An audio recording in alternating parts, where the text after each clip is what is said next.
Deus. Abra sua Bíblia, irmãos, o texto lido. Hebreus capítulo 7. Eu vou ter que recorrer aqui ao meu anotação que eu fiz para um assunto de hoje, nessa palavra, nessa doutrina, não é?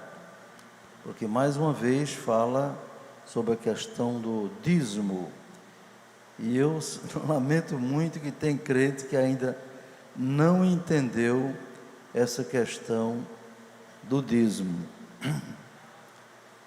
O texto lido, irmão, nós já vimos na mensagem anterior, naquela doutrina do dia 17, que Melquisedeque era um sacerdote muito importante e que Abraão, depois de uma grande vitória, na qual ele libertou até o seu sobrinho Ló, combatendo 5 reis, com apenas 318 servos, diz a Bíblia, servo nascido em casa, treinados e preparados para a batalha, não é? E então, apesar do exército inimigo ser bem maior, Deus deu uma vitória retumbante. E aí, Abraão, diante daquela vitória, né, recuperou todos os bens que foram saqueados, recuperou a família de seu sobrinho e conseguiu um grande despojo. Naquele tempo era assim, quando um exército vencia o outro, tomava todos os bens que encontrava, bois, vaca, camelos, ouro, prata, roupas, etc. E ele conseguiu então, como foi vitorioso, um grande despojo, e daquele grande despojo, a Bíblia diz que ele deu o dízimo de tudo ao sacerdote Melquisedeque. Sacerdote Melquisedeque, que a Bíblia diz aqui que ele era sacerdote de Deus Altíssimo, na verdade, rei de Salém também. Salém é da origem da palavra Shalom, de paz, rei de paz, entendeu? Deus deu o dízimo de tudo a ele, meus irmãos. Veja só, ele deu um dízimo ao sacerdote, e nós somos convocados a trazer o dízimo à casa do Senhor, para que haja manutenção na casa do Senhor, não é? A casa de Melquisedeque nem precisava tanto assim de manutenção, ele era rei de Salém, mas em gratidão pela grandiosa vitória, aquele homem de Deus, patriarca Abraão, entregou o dízimo com muita satisfação, com muita alegria. Por isso eu digo aos irmãos, não entregue o dízimo por obrigação, entreguem por gratidão, não é? Glória a Deus. Então aqui no versículo 4 diz que ele era muito grande, o patriarca Abraão deu o dízimo dos despojos, não é? E fala que dentre os filhos de Levi, da tribo de Levi, recebe o sacerdócio, não é? Tem ordem, segundo a lei, de tomar o dízimo do povo, isto é, de seus irmãos, não é?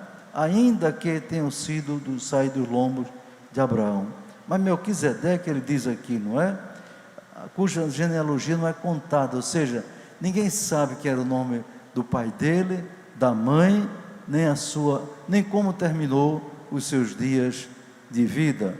Alguém disse que isso aí é o próprio Jesus? Não, era um sacerdote, diz aqui a Bíblia, rei de Salém, uma cidade, rei de paz, não é? Então aqui sobre essa questão de dízimo, eu trago para os irmãos mais uma orientação, para que cada um reflita, não é? A igreja nunca vai fiscalizar quem entrega o dízimo. Interessante, não é? Antigamente, quando eu não dirigia a igreja, dirigia a mocidade em Natal, então, com permissão do meu pastor, saudoso pastor João Batista, não é? Fui convidado para pregar em muitas igrejas, igreja batista, presbiteriana, metodista, Igreja de Cristo. E eu dizia: pastor, posso ir? Ele dizia: pode. E agora ele dizia assim: agora quando chegar lá, fale sobre o Espírito Santo. Ficava difícil para mim, né, quando eles não aceitavam o batismo do Espírito Santo. Mas me chamou a atenção em mais de uma igreja, irmãos. Igreja Batista, uma delas. Eu fui entrando na igreja com minha Bíblia, duas coisas me chamaram a atenção. Uma é que o povo não levava a Bíblia para a igreja. Muita gente, uns levavam e outros não levavam. E notei, Ivan, um bocado de Bíblia assim, em cima de uma mesa, para a pessoa quando chegar, pegar a Bíblia e levar para o banco, e quando saía, deixava a Bíblia. Aquilo eu achei tão estranho. Meu Deus, para que essa ruma de Bíblia aqui? Aí fiquei observando e vi que as pessoas iam chegando, pegavam a Bíblia, levavam para o banco e voltavam. Sabe para quê? Para não chamar a atenção que era crente. Que é isso, meus irmãos? Não, senhor. Hoje tem a Bíblia no celular, tem. Não sou contra, não. A Bíblia virtual, não é? Digital, sou contra, não. Agora, não tem comparação você ter a Bíblia dentro do bolso no celular do que você andar com sua Bíblia na mão quando você vai para a casa do Senhor. É uma diferença muito grande, não é, irmãos? Com o celular todo mundo anda, não é? Todo mundo anda, quer crer em Deus, quer não creia, gente ruim, gente boa, tenta andar com o celular. E depois, você com o celular, você não vai andar com ele na mão. Vem para a igreja com o celular mostrando assim, você já sabe que o assaltante já pode pegar você e tomar seu celular bem ligeirinho. Bem ligeirinho. Agora, eu quero ver um assaltante querer roubar a sua Bíblia. Hein? Quer não. Eu já vi alguém deixar de ser assaltado por causa da Bíblia. Viu? O bandido veio assaltar e quando viu, isso aí não, isso aí é crente. É crente. Infelizmente, muitos desses assaltantes são de família, de origem de família cristã. Porque muitos pais não souberam, como diz a Bíblia, criar os seus filhos na doutrina e admoestação do Senhor. Como hoje a maioria de vocês não faz o culto doméstico. Sinceramente, não consigo entender como é que uma família não tem esforço e prazer de fazer o culto doméstico. Não consigo entender. Não consigo entender. Né? Porque eu sempre fiz e faço o culto doméstico, viu, irmãos? Então, muitas vezes, a Bíblia já foi motivo de alguém não ser assaltado. Então, andar com a Bíblia é uma bênção. É uma bênção. O evangelista Moody dizia: eu faço uma pregação de 3 quilômetros. Perguntaram: como é que o senhor faz a pregação de 3 quilômetros? Ele disse: quando eu vou com minha Bíblia, as pessoas dizem: aquilo é crente, aquilo é crente, aquela é crente, aquela é crente. Mesmo que você não diga nada, mas o fato de você estar com a Bíblia chama atenção. Você é crente. Você pode dar glória a Deus por isso, meus irmãos? Vamos dar glória a Deus. Pois é. Então tem muita gente que não lê a Bíblia, não conhece a Bíblia e por isso não entende o que significa entregar o dízimo na casa do Senhor.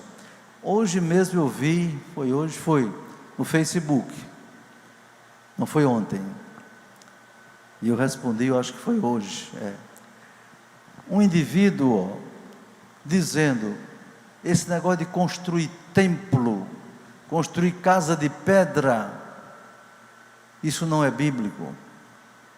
O único templo que fizeram foi o templo de Salomão, e foi derrubado e acabou-se, pronto. No Novo Testamento a igreja era nas casas, e ele faz um texto longo, né? E terminando ele critica o dízimo. Além de criticar construção de templo, aquele herege diz assim: igreja que estão fazendo hoje é para tirar dinheiro, os dízimos para os pastores, não sei o quê. Ele está sendo usado por Satanás, irmão. Está sendo usado pelo maligno, não é? E eu respondi lá nos comentários, né, porque não tinha lugar para compartilhar. Eu respondi nos comentários e mostrei mais ou menos o que eu vou mostrar para vocês aqui, não é? Para que vocês fiquem sabendo. Quem quiser esse estudo, é só passar um WhatsApp para mim. Pastor, não, manda o estudo sobre o dízimo. E eu mando com prazer. Tem muita coisa acumulada no meus arquivos, meu arquivo no telefone, né? Então veja bem, irmãos, alguém acha que o Antigo Testamento, não acabou, não tem mais nada, o Novo Testamento acabou tudo que tinha no Antigo Testamento, etc. O Antigo Testamento, como lei, meus irmãos, ele foi substituído pelo Novo Testamento. Por quê? Novo Testamento quer dizer nova aliança, não é? Nova aliança. Houve uma antiga aliança, a aliança mosaica de Moisés, que Deus fez através de Moisés, mandando Moisés escrever a lei com os 10 mandamentos e mais um grande número de estatutos, de ordem, de juízo, etc., para o povo de Israel. Na verdade, os 10 mandamentos foi um resumo da vontade de Deus para toda a humanidade, mas dentro da sua metodologia, ele quis começar a implantar através do povo de Israel. Israel foi uma nação escolhida por Deus para representá-lo para o mundo. Só que o Israel acabou não entendendo a vontade de Deus e deu as costas para Deus. Vocês estão lendo a Bíblia diariamente, como eu leio. Estou começando a ler 49 vezes, de 1º de janeiro, não é? Então você vê nos profetas como aquele povo de Israel foi ingrato para com Deus. Nunca um povo viu tantas maravilhas, tantos sinais, tantos milagres como aquele povo. E no entanto, mesmo na caminhada, saindo da escravidão do Egito, no deserto, aquele povo adorou os deuses estranhos, deuses que eles conheceram lá no Egito, Baal, Azera, não sei quem, Moloque, mesmo na caminhada para o deserto. Além de ser um povo murmurador, de língua grande, ainda cometeu o gravíssimo pecado da idolatria. Então, a lei veio por Moisés, mas o povo de Israel acabou perdendo a essência da vontade de Deus através da lei da antiga aliança. Mas a lei teve um papel muito importante, irmãos, porque a lei foi quem guardou os crentes do Antigo Testamento, orientou os crentes do Antigo Testamento a fazer a vontade de Deus, não é? Até que chegasse a fé, a nova aliança que havia de se manifestar em Cristo Jesus. Vamos ler Gálatas 3, 22 e 23. Abra sua Bíblia. Gálatas 3, 22 e 23. Vamos ver se o dízimo é para hoje ou não. Gálatas 3, 22 e 23. Diz assim: mas a Escritura encerrou tudo debaixo do pecado, para que a promessa pela fé em Jesus Cristo fosse dada aos crentes. Mas antes que a fé viesse, estávamos guardados debaixo da lei e encerrados para aquela fé que havia de se manifestar. Estão percebendo? A lei guardou o povo até que a fé se manifestasse. Que fé? A fé que salva, a fé em nosso Senhor Jesus Cristo, não é verdade? A fé em Jesus. Então, diz aqui a palavra do Senhor ainda, de maneira que a lei nos serviu de aio. Olha, essa palavra muita gente não conhece. A lei serviu de aio, não é? Para nos conduzir a Cristo, para que pela fé fôssemos justificados. A lei serviu de aio.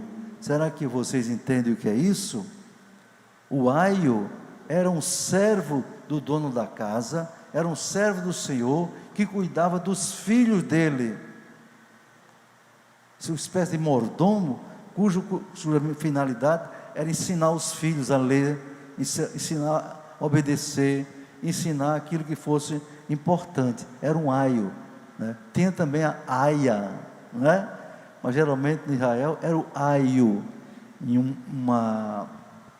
No grego essa palavra é pedagogo, viu? Veja bem, era um pedagogo, era um professor dos meninos, professor de crianças, para ensinar aos filhos a obedecerem, ensinar a lei, ensinar muita coisa.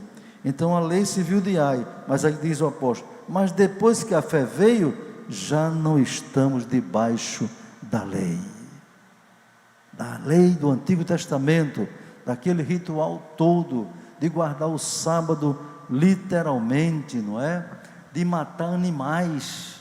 Vocês não sabem as toneladas, as quantidades de animais que foram mortas, as toneladas de sangue que foram derramados.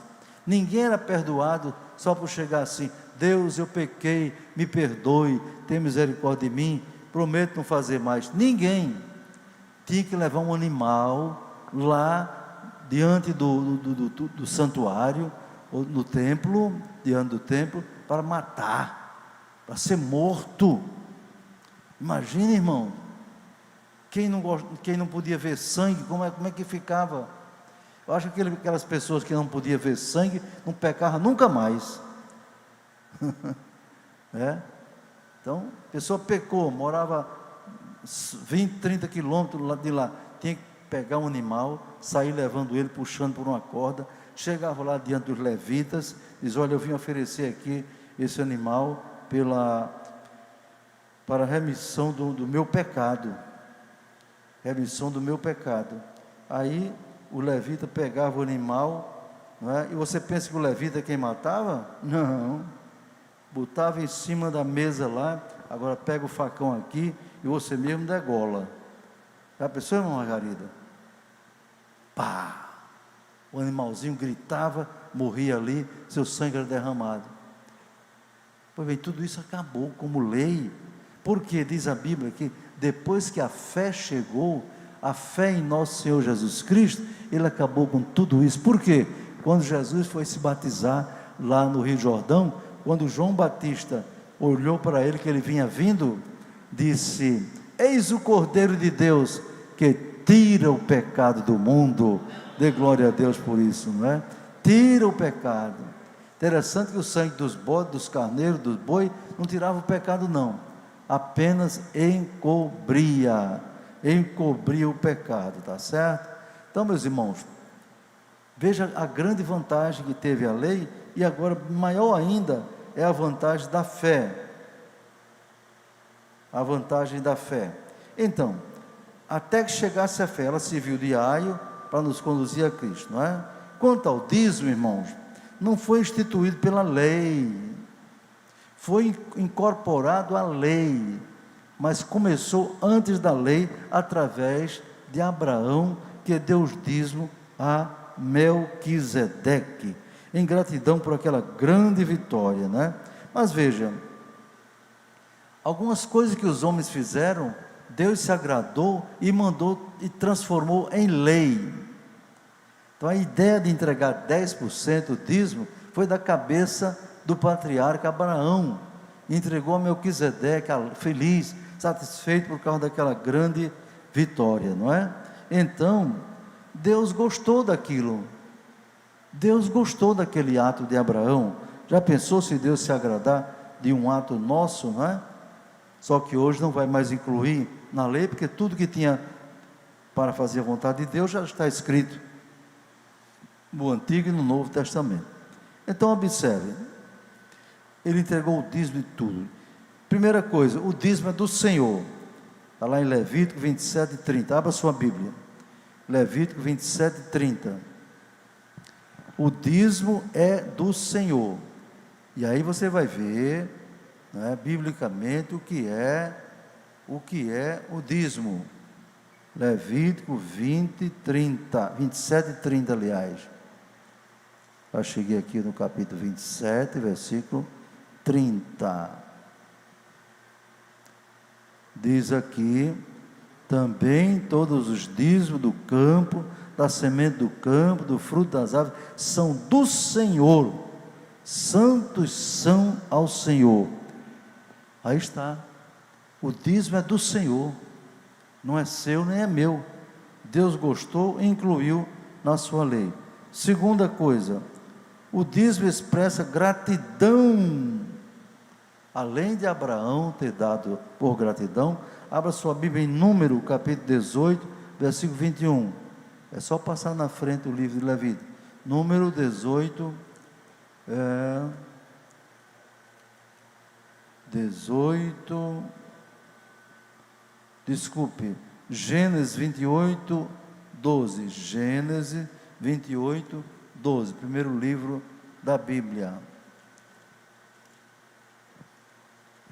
Por isso que é preciso ler a Bíblia mesmo, todo dia para conhecer. Gênesis 28, 12. Gênesis 28, eu cheguei aqui. 28, 12, vamos ver o que está escrito ali. E sonhou, e eis uma escada, era posta na terra, cujo topo tocava nos céus. E eis que os anjos de Deus subiam e desciam sobre ela. Sabe, irmãos, foi a visão que Jacó teve quando estava fugindo do seu irmão. Agora, vá lá, mais na frente desse mesmo capítulo, 28, 20 ao 19. Já abriu aí? Adolescentes já abriram, nossos irmãos já abriram. 28, 19. E chamou o nome daquele lugar Betel. O nome, porém, daquela cidade de Dantes era Luz. E Jacó voltou um voto dizendo: se Deus for comigo e me guardar nesta viagem que faço, e me der pão para comer e vestido para vestir, e eu em paz tornar a casa de meu pai, o Senhor será o meu Deus, e esta pedra que tenho posto por coluna será a casa de Deus, e de tudo quanto me deres, certamente darei o dízimo. Jacó era neto de Abraão e continuou com esse costume maravilhoso de ser grato a Deus. Vocês viram, né? Se me guardar, me der pão, não faltar vestido, não falta nada, e eu voltar em paz, eu darei o dízimo de tudo. Não é do resto, não é do líquido que sobra do seu dinheiro, não, meu irmão, é de tudo. Está entendendo, amados? Então o dízimo era para sustento dos sacerdotes e levitas. Número 18, 21. Aí sim, 18, número 18, 21. Isso aqui é um estudo bíblico, irmão. Número 18, 21, vamos lá. Para você entender o que é o dízimo. 18, 21. E eis que aos filhos de Levi tenho dado todos os dízimos em Israel por herança, pelo seu ministério que exerce, o ministério da tenda da congregação. O ministério dos filhos de Levi eram os levitas. Eles ficavam em tempo integral, cuidando do santuário, meus irmãos, ajudando os sacerdotes. Eles não podiam trabalhar no comércio, na vida militar, não sei aonde, na indústria, não, senhor, tinha que trabalhar só na casa do Senhor. Aí você tem a origem do ministério em tempo integral, pessoas que se dedicam para trabalhar na casa do Senhor em tempo integral, e para eles trabalharem em tempo integral, tinha que ter o que comer para ele e para suas famílias, ter comida, ter roupa, ter calçado, etc. Então Deus disse: os dízimos serão para a manutenção dos levitas. Entendeu, meus irmãos? Então hoje, vamos raciocinar daqui a pouco, será que tem obreiro em tempo integral? Hoje, não é? E é necessário mantê-los? Entendeu, meus irmãos? O dízimo também era para os órfãos e as viúvas. Deuteronômio 26, 12. Deuteronômio 26, 12. Então, muita gente não lê a Bíblia, não é? Aí depois vai dizer que era só para o Antigo Testamento. 26, 12, onde é que está que diz aqui? Quando acabaram de dizimar todos os dízimos, eles davam o dízimo dos dízimos, da tua novidade, no ano terceiro, que é o ano dos dízimos, então a darás ao levita, ao estrangeiro, ao órfão e à viúva, para que comam dentro das tuas portas e se fartem. Os dízimos era para dar para órfão, viúva, os estrangeiros que não tinham terras ali. Está entendendo, irmãos? Órfãos e viúvas. O dízimo era mandamento do Senhor. Deuteronômio 14, 22. Volta aí nas páginas. Deuteronômio 14, 22. Vamos lá. O que é que diz? Certamente darás os dízimos de toda a novidade da tua semente, que cada ano se recolher do campo. Está vendo? Então, era mandamento de Deus, e ainda hoje é de Jesus, como veremos daqui a pouco, viu? Malaquias 3:10. Malaquias 3:10 é o texto mais conhecido sobre os dízimos. Malaquias é o último livro do Antigo Testamento. Você dá um pulo grande aí, para lá. Malaquias 3:10, viu?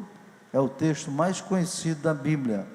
Malaquias capítulo 3, versículo 10. Olha como Deus se dirigiu quando o povo de Israel relaxou, não quis mais entregar o dízimo, achava que não precisava, para que isso? Não, e tal. Olha como Deus se dirigiu ao povo. No versículo 7, desde os dias, Malaquias 3:7, desde os dias dos vossos pais, vos desviastes dos meus estatutos, e não guardastes. Tornai vós para mim, e eu tornarei para vós, diz o Senhor. Mas vós dizeis, em que havemos de tornar? O versículo 8, roubará o homem a Deus? Olha como foi que Deus falou. Todavia vós me roubais, e dizeis, em que te roubamos? E Deus responde, nos dízimos e nas ofertas alçadas. Era considerado roubo não dar o dízimo. Aí diz assim, com maldição sois amaldiçoados, porque me roubais a mim, vós, toda a nação. A nação não estava querendo mais dar o dízimo, entende, irmão?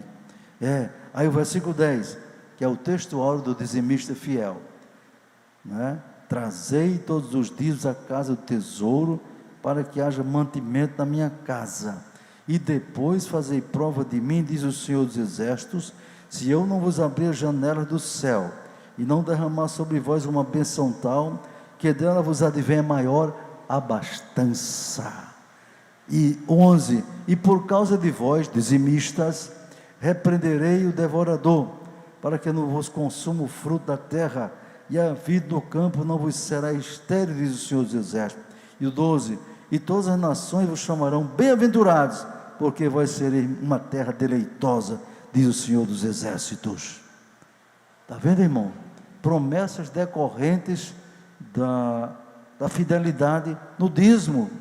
Abundância, pode fazer prova com Deus, Deus repreende o devorador, e assim por diante. Está vendo? Era nos profetas isso, mas Deus valorizou. Deus repreendeu Israel por não trazer os dízimos. Está vendo, irmão? Alguém diz, pastor, isso aí foi da lei.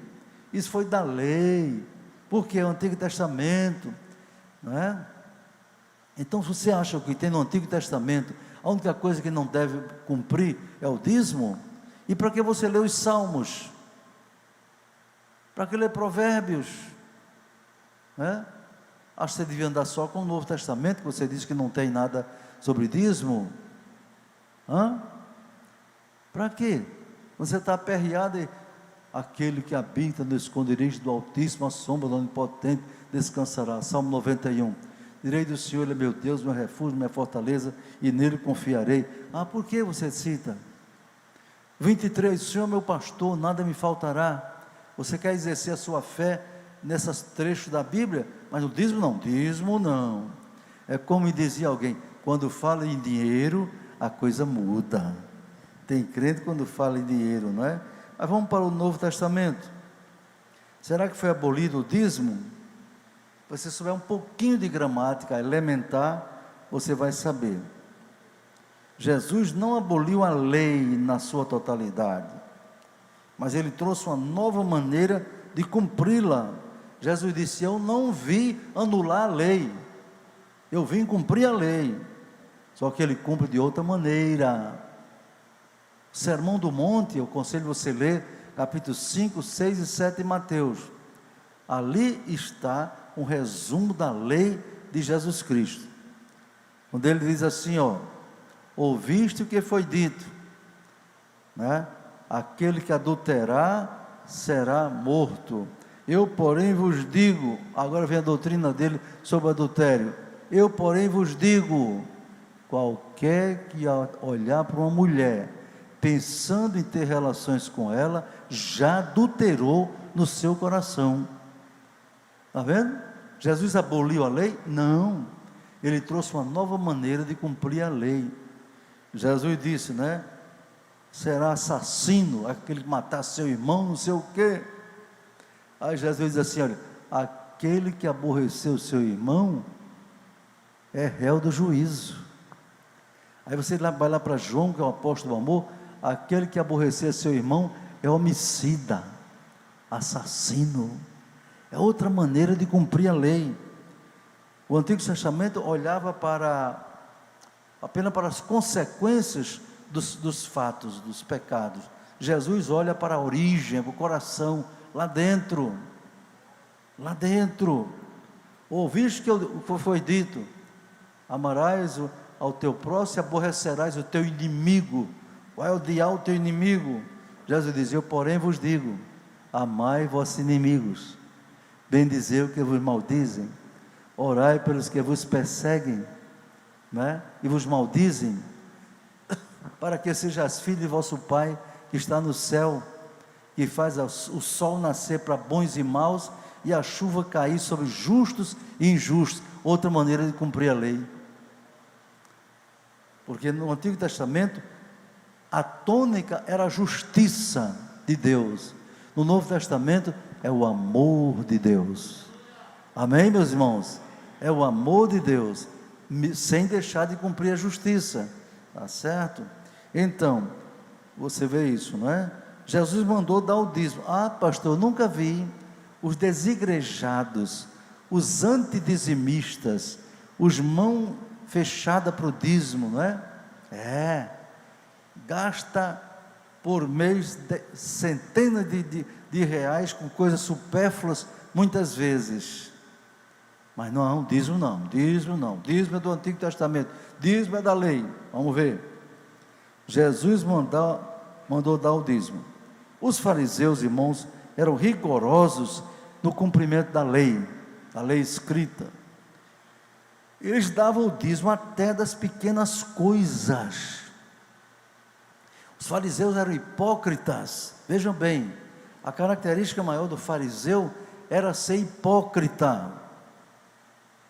Mas eles, sendo hipócritas, eles davam o dízimo da venda do hortelã, do endro e do cominho, coisa bem pequena, sementezinhas, era bem pequeno o dízimo. Mas quando eles davam o dízimo das coisas pequenas, eles davam das maiores também.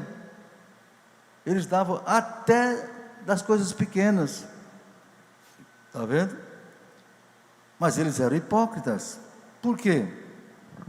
Eles desprezavam, eles davam o dízimo como formalismo, para se mostrar que era o cumpridor da lei, pagando o dízimo, mas esqueciam a essência da lei, não é? Que era o juízo, a misericórdia e a fé. Jesus então, repreendendo os fariseus, é bom que você abra a sua Bíblia, Mateus capítulo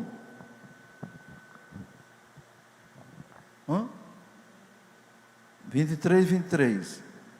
Mateus 23, isso, Mateus 23, abra sua Bíblia, Mateus 23, você vai ler comigo, agora você vai ler comigo, Mateus 23, quando eu disser 2, todo mundo lê comigo, tá certo? 2. Ai de vós, escribas e fariseus hipócritas, pois que dizimais a hortelã, o endro e o cominho, e desprezais o mais importante da lei, o juízo, a misericórdia e a fé. Pausa. Aí está a repreensão de Deus aos fariseus, dava o dízimo de tudo. Agora, a parte seguinte, 2. Deveis, porém, fazer estas coisas e não omitir aquelas. Você sabe um pouquinho de gramática elementar do ensino fundamental? Olha aqui, quando Jesus disse que eles eram hipócritas e davam o dízimo de tudo, ele diz: deveis, porém, fazer estas coisas. Que são estas coisas? Dizimar, dar o dízimo do endro, do cominho, etc. Dá tudo isso e não omitir aquelas. Qual é aquelas? Fazer estas coisas, aliás, esta é o que está mais próximo. É cumprir o juízo, a misericórdia e a fé. E fazer aquelas que estão lá em cima, o que é? Continuar pagando o dízimo do cominho, do hortelã, do endro, dando o dízimo de tudo. Jesus quis dizer o seguinte: olha, vocês devem dar um dízimo de tudo como vocês dão. Está errado? Não. Agora, não deixe de fazer estas coisas, de cumprir o juízo, a misericórdia e a fé. Agora, os ignorantes, avarentos, amantes do dinheiro, que não amam a casa do Senhor, não amam a obra do Senhor, não querem ver a igreja crescer, eles dizem: não, o dízimo é da lei. Tem um idiota desse que botou: os pastores estão enganando vocês.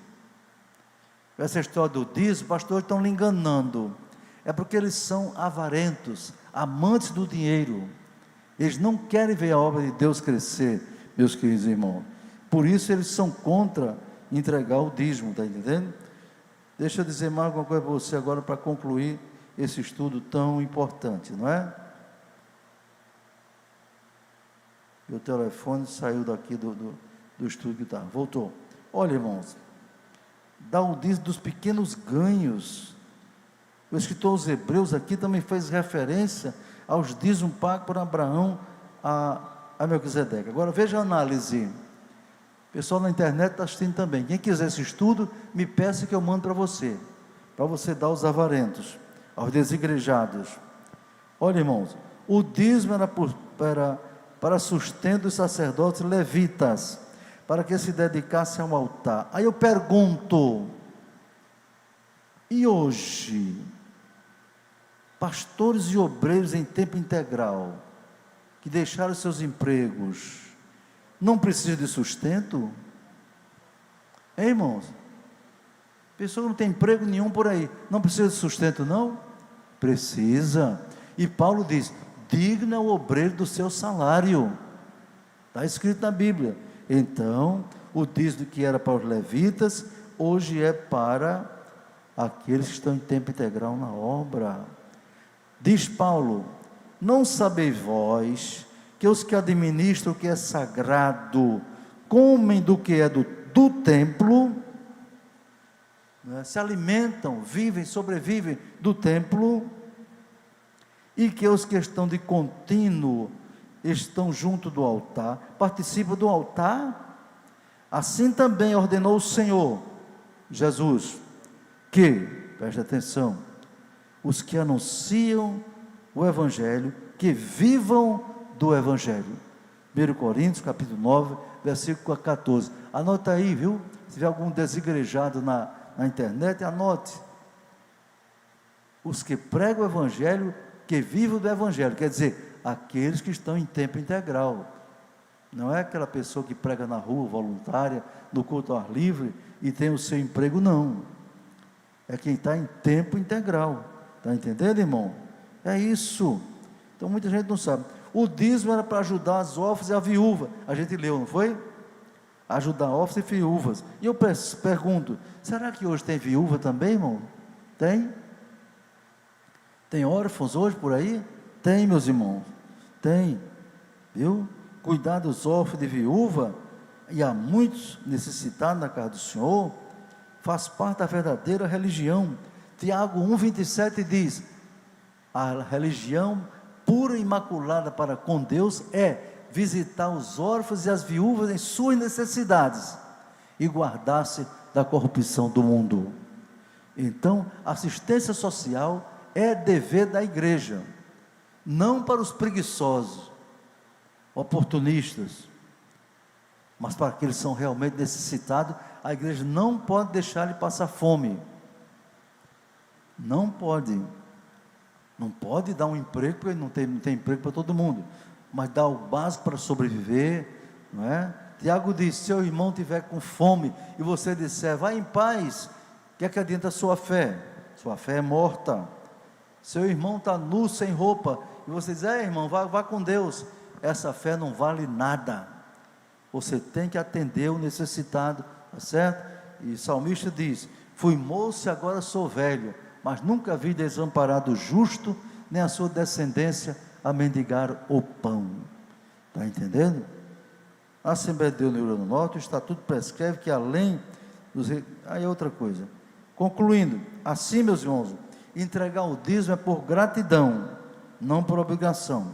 Quem não quer dar, não creio que perde a salvação. Eu não creio, mas perde as bênçãos prometidas por Deus para quem traz os dízimos à casa do tesouro. Deus promete abrir a janela do céu e derramar uma abundância tão grande, não é, irmãos? Como vimos, eu, Elinaldo, sou dizimista fiel. Desde meu primeiro salário, foi meio salário mínimo, menos de meio salário mínimo, na escola de sargento do exército lá em Minas Gerais. Até hoje nunca deixei de ser dizimista. Olha, se vocês não imaginam quanto Deus tem me abençoado, não só espiritualmente, mas também materialmente. Está vendo? Na minha vida se cumpriu e se cumpre as bênçãos de Deus para quem é dizimista fiel, e creio que para todos que são fiéis também nessa área, viu? Glória a Deus, meus irmãos. Você não perde nada em ajudar a obra do Senhor com seus dízimos, desde que você faça com fé e com gratidão, tá bom? Então, quem desejar esse estudo, é só mandar um WhatsApp para mim, uma mensagem, e eu mando para você ter na sua casa, você orientar as pessoas que querem ser fiéis a Deus também nessa parte, não é? Próximo encontro, continuaremos o estudo de Hebreus capítulo 7. Mas como falou em dízimo, aproveitei para dar uma doutrina, um ensino mais amplo, não é? Todo fundamentado na Bíblia. Não esqueça o Novo Testamento. Jesus disse: não deixe, vocês têm que fazer essas coisas, ou seja, entregar o dízimo de tudo, sem omitir aquelas, isto é, vocês têm que cumprir o juízo, a misericórdia e a fé, sem deixar de pagar o dízimo. É isso que Jesus disse.